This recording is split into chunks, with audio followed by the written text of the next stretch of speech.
moi c'est Mathieu, donc je suis un militant de La Réunion.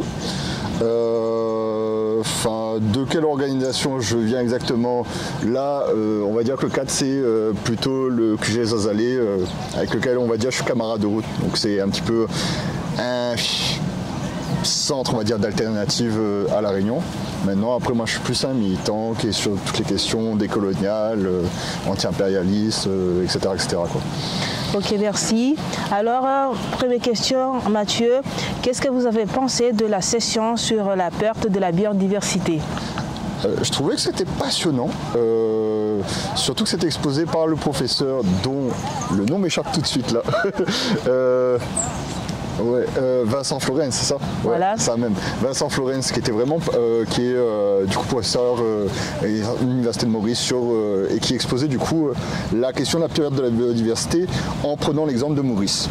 Parce que c'est vrai que chacun dans nos îles, on a l'occasion de constater justement cette perte de biodiversité, mais on ne voit pas à quel point justement tout peut être relié, tout est commun, et à quel point cet impact peut être plus ou moins important en fonction de l'île. Typiquement, là, ce qu'on a vu, c'est que Maurice, il reste, si je ne me trompe pas, moins de 5% de la forêt primaire, en fin de compte, au niveau du parc, 2% de, sur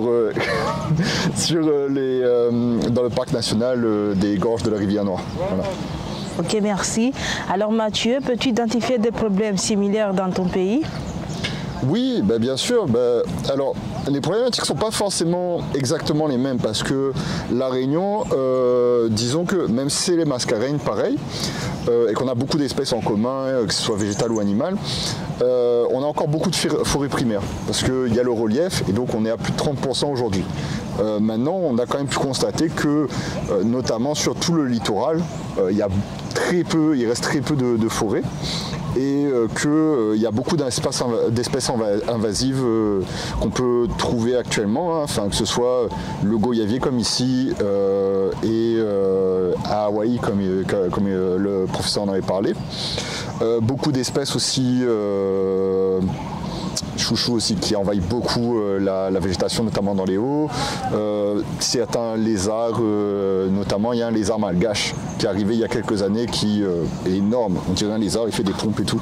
Et en fait, il tue complètement les maragouillas ou les autres lézards qui étaient préexistants et qui justement protégeaient cette biodiversité-là. Ok, merci. Alors Mathieu, si tu peux nous dire quelle était l'information qui t'a le plus marqué durant cette session? En fait, je dirais deux.